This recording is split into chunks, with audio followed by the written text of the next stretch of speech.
Allez, on va passer à cette histoire. 360 000 € et un déménagement en Nouvelle-Zélande. Elle se fait arnaquer par un faux acteur, encore une fois. Et oui, vous vous souvenez de l'arnaque au faux Brad Pitt. Oui. Ben là, c'est une Américaine de 47 ans. Alors, elle se fait appeler Léa. C'est pas son vrai prénom. Et elle s'est fait escroquer effectivement 360 000 € par un homme. Alors, il se faisait passer pour l'acteur de Grey's Anatomy qui s'appelle Martin Henderson. Un néo-zélandais. C'est Henderson. Donc, elle explique qu'un jour, elle est fan de cette série. Et elle reçoit... donc elle pense qu'elle parle avec l'acteur de Grey's Anatomy. Absolument. Henderson. Martin Henderson. Wow. Elle reçoit un message de lui sur les réseaux. Et il lui dit, via son agent, j'ai adoré vos commentaires. Est-ce qu'on peut entrer en contact l'un avec l'autre? Après, il y a une fanpage de la série qui vient vers elle.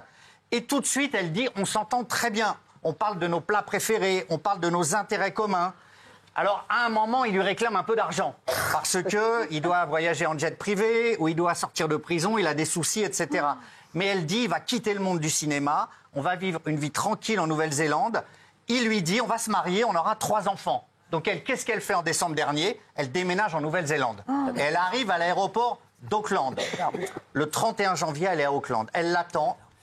Et à ce moment-là, il y a un agent qui appelle et qui lui dit, il ne viendra pas, il a fait une crise cardiaque. Il a été emmené en urgence à l'hôpital en Afrique du Sud. Et il y a un ami de cette dame, de Léa, qui lui envoie une photo et on voit l'acteur, Martin Henderson, en train de faire du vélo en Nouvelle-Zélande. Ce serait pas Martin Henderson? Absolument. Donc là, elle comprend qu'elle s'est fait arnaquer et elle fait des commentaires en disant « J'étais en plein divorce, ma mère a fait un AVC, on a découvert Parkinson chez mon père, donc j'ai craqué, j'y ai cru, mais c'était faux. » Voilà. Merci Gilles. 360 000 €. Merci Gilles. Elias aurait eu 15 ans demain. Les parents du jeune homme tué pour son téléphone sortent du silence. Je voudrais dire bravo à ses parents pour cette lettre incroyable. Vraiment, voilà, je suis avec eux de tout cœur. Et franchement, c'est incroyable ce qu'on apprend dans cette lettre à Amaury. Alors on apprend plusieurs choses. D'abord, ils veulent revenir sur le côté factuel de l'affaire et corriger des choses qui ont été dites dans les médias. D'abord, c'est qu'Elias n'aurait pas refusé de donner son téléphone. Il l'aurait cédé et aurait quand même pris le fameux coup mortel, ce qui, bien sûr, ajoute à la gratuité de l'acte et donc à sa sauvagerie. La deuxième chose qu'on apprend, c'est que ce coup mortel n'aurait pas été porté avec un couteau, mais avec une machette. En l'occurrence, c'est ce qu'on apprend dans le Parisien, une machette coupe-coupe, comme pour débroussailler dans la forêt, dans la jungle, ce que vous voulez. Que le mis en cause de 17 ans avait acheté un peu plus tôt sur Internet et dont la lame dépassait les 40 cm. C'est vous dire c'était vraiment une arme redoutable. D'ailleurs, lui-même l'appelait la zombie. Alors peut-être en référence à des films qu'il a vus sur les zombies. Et donc, si vous voulez, pour les parents d'Elias, à la fois l'arme utilisée, 40 cm, et le coup porté, ne laissait aucune chance à son fils qui a donc été touché mortellement. Ça, c'est pour la partie, j'allais dire, factuelle, pour revenir sur l'affaire. Ensuite, les parents d'Elias, dans un deuxième temps, demandent des comptes à la fois aux responsables politiques, mais aussi à la justice. Et d'abord, il déroule un certain nombre de questions. On ne va pas toutes les lire parce qu'elles sont très longues, mais je vais vous lire la première, où on sent vraiment qu'ils ne comprennent pas comment ce drame a pu arriver. C'est comment 2 adolescents armés, disent-ils, interdits de contact entre eux par la justice, défavorablement connus de la service de police et de la justice pour des faits similaires, ont-ils pu, en toute impunité, poursuivre leur exaction cette nuit-là. Et au-delà, j'allais dire, de ces questionnements, ils demandent des réponses fermes. Ils disent, voilà, il ne faut pas que la mort d'Elias ne serve à rien, il faut en tirer des conclusions. Et là, je vais vous citer quelques phrases. Elias n'est pas un simple fait divers. Elias est mort en raison d'une impunité. La mort d'Elias démontre que l'État n'a pas su protéger ses citoyens. Bravo. Si la justice doit être éducative, elle doit demeurer également répressive et protectrice. Nous ne demandons pas aux représentants des partis politiques, aux magistrats de ressusciter les disparus. Nous leur demandons de protéger les vivants. Et il y a aussi une phrase assez touchante dans cette lettre, c'est « Notre fils est mort, notre chagrin est immense, notre vie est détruite ». Ah, bien sûr. Alors, si je puis me permettre aussi, Cyril, il y a un article du Parisien qui est très intéressant. On apprend les premières auditions des 2 mises en cause de 17 et 16 ans, ce qu'ils ont dit devant la police. Et c'est assez stupéfiant de légèreté, de manque d'empathie. De débile. Voilà, celui qui a porté le coup mortel, il dit « J'ai rentré ma lame au niveau de son épaule, mais je n'ai pas tout rentré. Au début, je voulais juste déchirer son manteau, mais c'est rentré bizarre, je n'ai pas compris. » Alors évidemment, on parle d'une lame de 40 cm. Donc, ensuite, il dit « J'enlève ma lame. et je la regarde en mode je bouge pas, je vois juste qu'il y a une sorte de buée, on dirait qu'il y a de l'eau sur la lame. Je recule un peu et je vois que la victime tombe. Elle se relève d'un coup et retombe et commence à trembler. Et alors là, ce qui est lunaire, c'est que le complice, à ce moment-là, a demandé à Elias ses codes de téléphone qui venaient de lui voler. Donc Elias commence à agoniser puisque son artère est touchée. Et eux, ils sont là en train de lui demander le code de son téléphone. Ensuite, le mis en cause rentre chez lui, filme les secours qui arrivent sur place et il envoie un SMS, un message sur Snapchat à son ami, à son complice. Il dit « Je crois qu'on a vraiment fait une dinguerie ». Et dernier élément, ce qu'on apprend très intéressant, c'est qu'on savait qu'ils avaient un passif assez lourd, mais l'un des deux, par exemple, est connu pour une bonne quinzaine d'affaires et lui-même dit à la police qu'il avait 1 à 2 affaires par semaine. Et son complice, pareil, adepte du racket, et comme il tournait mal, à partir de 2021, sa famille avait décidé de le renvoyer en Afrique dans sa famille d'origine pour le couper de toutes ses relations pendant 1 an. Et malheureusement, il va là-bas, il revient en France, il reprend ses mauvaises habitudes. Allez expliquer ça aux parents, et il y a le drame avec Elias. Allez expliquer ça aux parents d'Elias. Franchement, mais moi quelle faillite de l'État. Excusez-moi, quelle faillite de l'État. Quelle catastrophe. Vraiment, c'est pour ça que ça me rend fou quand j'entends certaines choses sur ce plateau qui vraiment... sur la sévérité nécessaire, on est d'accord. Je ne l'ai pas demandé d'intervenir, merci. Oui, mais vous avez fait allusion. Oui, mais on n'est pas là pour parler de vous, là. Merci. Okay. C'est bon. Merci en tout cas, Maureen. Incroyable. Le Qatar menace de quitter la France et le PSG, et Dieu sait que je les comprends. Le Qatar, ils font tout pour le Paris Saint-Germain.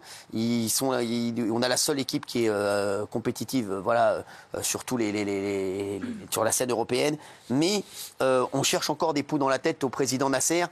C'est la France. Qu'est-ce que vous voulez que je vous dise? Incroyable. On cherche encore des poux dans la tête. Comme je vous dis, hein, c'est dans la même lignée que ce qui se passe ici. Hein, ils veulent en fait tout casser. Ils veulent vraiment que le pays soit tout ce qui est bien, ils veulent le casser. Ça veut dire qu'il n'y a plus de PSG. Voilà. Parce que si le Qatar arrête le PSG, vous allez voir ce qui va se passer en championnat de France et vous allez voir ce qui va se passer pour le foot français. Déjà que c'est catastrophique, mais ils veulent tout nous enlever. Ils veulent nous enlever ils veulent nous enlever tous les loisirs. Hein. La télé, ils veulent l'enlever. Le football, c'est terminé. Les mecs, non mais sans rigoler. Mais je vous dis, hein, ce pays, il y a un énorme problème dans ce pays. Hein. Ce pays, c'est tous les jours catastrophique. Hein. Il y a une urgence. Hein. On ne tiendra pas jusqu'à 2027 hein, comme ça, hein, je vous le dis. Hein. Là, on ne tiendra pas. Hein. 2027, le prochain qui va arriver, les mecs, ça va être tout sera rasé. Hein. Non, mais c'est catastrophique. On vient d'entendre une histoire catastrophique, là, au niveau sécuritaire.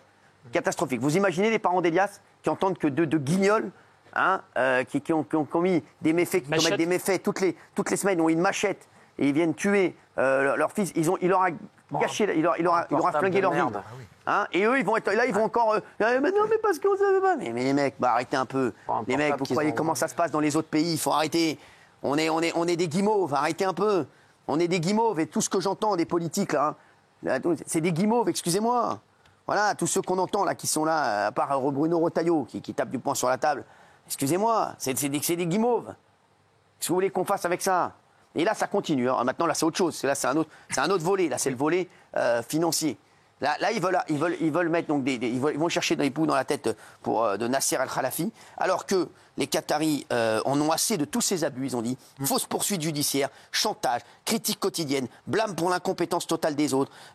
Tous les problèmes en France sont de leur faute. Chaque fois qu'ils essayent d'aider, c'est apparemment pour du soft power. C'est de l'abus pur et simple, et tout le monde en a assez. Voilà. Ce dossier n'a absolument rien à voir avec Nasser Al-Khalafi, mais comme d'habitude, il sera entraîné dans un processus totalement fallacieux en tant que non célèbre, apparemment responsable de tout et de rien, jusqu'à ce que tout disparaisse tranquillement sans aucune raison dans quelques années. Voilà. Et apparemment, je vous le dis, le Qatar menace de quitter la France et le Paris Saint-Germain. Eh ben, écoutez, on va être bien, donc plus de foot, plus de télé, plus de partis politiques, plus de... Il n'y a plus rien, hein, voilà, plus d'hôpitaux, plus d'écoles, plus de police, voilà. Donc, et le pays, et tout le monde va bien. Hein. Pour l'instant, on doit faire visiter l'Élysée, les mecs. Il y a des tableaux à l'Élysée qu'on doit faire visiter, puis demain, on doit faire visiter la Joconde. Non, et les mecs, quand je vous dis que ce pays, c'est catastrophique, je vous le dis, c'est catastrophique. C'est honteux. J'ai même pas envie de parler de ça, parce que pour moi, c'est encore un torchon, cette histoire. Voilà. Catastrophique. Et la réaction du Qatar est extrêmement virulente. C'est ils ont raison. La première fois qu'ils disent on va quitter le PSG et BIN. Ils ont raison. Ils ont raison. Rappelons l'état du football français avec son diffuseur fantomatique. Mais bien sûr. Si BIN s'en va aujourd'hui et si le Qatar quitte le PSG et BIN, c'est la fin du football français. Bien sûr. Financièrement, c'est la catastrophe. Heureusement qu'on a des gens comme Nasser El-Khalafi. Je peux vous dire heureusement. Heureusement, et j'embrasse le président, mais ça me rend fou, moi qui le connais bien. Ça me rend dingue. C'est insupportable. Ils veulent casser tous leurs jouets. C'est insupportable. Et voilà. Marco Mouli, en pleine cavale, il dévoile sa vie de fugitif, Marco Mouli. C'est ça, hein, Gilles? Oui, il y a un article dans Paris Match qu'il a rencontré à Tel Aviv. Donc Marco Mouli, il avait été condamné à 3 ans de prison et il a choisi de partir. Alors, selon Paris Match, il passe beaucoup de temps au téléphone, il travaille et il se cache, etc. Alors moi, j'ai eu Marco Mouli aujourd'hui, Cyril, et j'ai quelques infos à vous donner. Très bien. La première info, c'est qu'il va rentrer. Son procès en appel a lieu en mai. Et il revient. Il est en cavale, il est en fuite, mais il revient. La deuxième info, c'est qu'il veut avoir un procès normal. Il a eu un procès là du parquet national financier et il trouve que c'était mal fait. Il voudrait qu'il y ait une enquête et un juge d'instruction. Et il m'a dit que, vous savez, pour l'arnaque sur la taxe carbone, il a déjà payé 87 millions d'euros d'amende. Déjà, des comptes en Suisse et au Luxembourg ont été saisis. Et il dit, parmi les 11 qui ont été condamnés, je suis l'un des seuls à payer. Donc pourquoi on veut encore me chercher des noises à moi? Chaque jour, il se déplace, il change de ville, il change de lieu, il change de pays. Et Cyril, il a des révélations à faire. Alors, il a des révélations à faire sur une affaire qui concerne Dominique Strauss-Kahn. C'est une affaire d'un fonds financier qui a fait faillite en 2014. Et Marco Mouli dit que Dominique Strauss-Kahn n'y est pour rien, mais que 100 millions d'euros ont été officiellement détournés. Lui, il dit qu'il y a un milliardaire qui, en fait, a volé 150 millions d'euros. Et lui, il veut venir s'expliquer pour ça. Il m'a dit que Dominique Strauss-Kahn voulait revenir en politique et que donc tout le monde voulait le faire tomber avant. Et il veut absolument qu'on enquête sur ce milliardaire qui a dilapidé, caché 150 millions d'euros. Quand il va revenir, il va dire à la justice, voilà, c'est donnant-donnant. Si vous aménagez ma peine, je vous raconte tout ce que je sais sur toutes ces affaires. Incroyable. Voilà. Et il vous rend hommage. Bah, merci. Il vous rend hommage et il m'a dit, c'est une voix parmi d'autres, que l'arrêt potentiel de C8 et de votre émission, où il y a la liberté de parole, était un scandale qui le touchait vraiment au plus profond. Voilà. Bah, merci. Bah, ça nous fait plaisir, ouais. En tout cas. Ça nous touche. Et, vraiment. Mais bon, c'est vrai que ça, c'est encore, ça, c'est encore autre chose. Hein. Voilà, ils sont, voilà. Ça, c'est encore autre chose. Mais quand je vous dis que ce pays marche à l'envers, tout le monde qui marche. Alors, on va même pas en parler. On va en parler demain, à Maury, ou après-demain. Oui. Parce que voilà, à Grenoble, une terrible attaque à la grenade fait plus d'une dizaine de victimes. Il y a une grenade qui a été lancée. Vous avez 30 secondes, dites-nous, parce que je vais vous dire après ce que j'en pense. Bah, il y a une quinzaine de blessés. C'est extrêmement grave, notamment des blessés gravement blessés. Il y avait un individu apparemment aussi d'un fusil d'une Kalachnikov. Voilà.